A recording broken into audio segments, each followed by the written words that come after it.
My name is Dr. Saba Faraji, and I am an assistant professor of psychiatry at Tehran University of Medical Sciences, and I work at Ruzbeh Hospital. Today I want to talk about the PTSD, or post-traumatic stress disorder. PTSD is a disorder characterized by experiencing stress and anxiety after the exposure to a traumatic event. What does the traumatic event mean? It means that when a person directly involves in a situation such as war, crime, invasion, accident, or systematic physical or sexual abuse. Or sometimes the person learns that one of their close friends or relatives had experienced these traumatic events. It's important to note that learning about these situations through the media such as the Instagram or television doesn't lead to the post-traumatic stress disorder.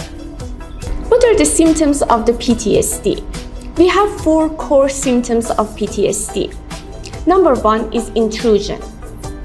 Repetitive and involuntary intrusions, thoughts, and memories of the traumatic event.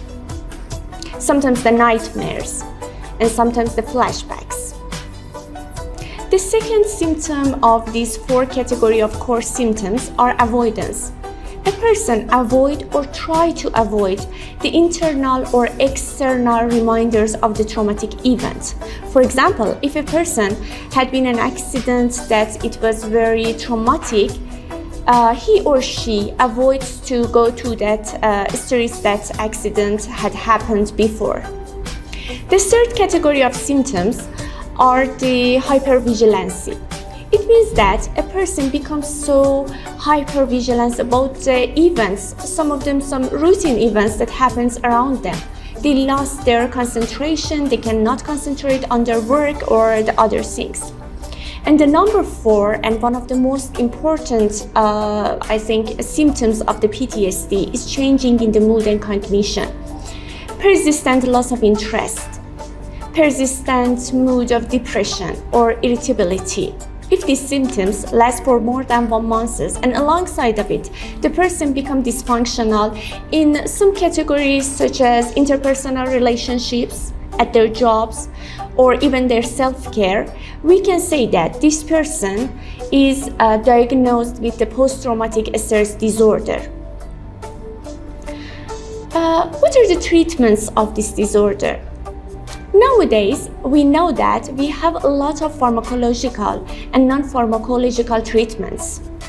About the pharmacological treatments, we have a lot of evidence-based medications.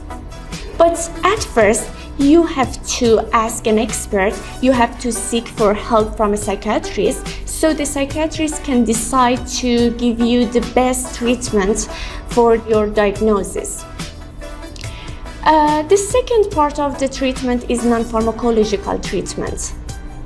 They are some of the psychotherapies, for example, trauma-focused psychotherapies that are very important in treatment of the PTSD symptoms.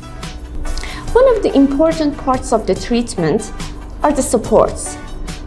Social supports, family supports, and peer group supports. Thanks for your listening.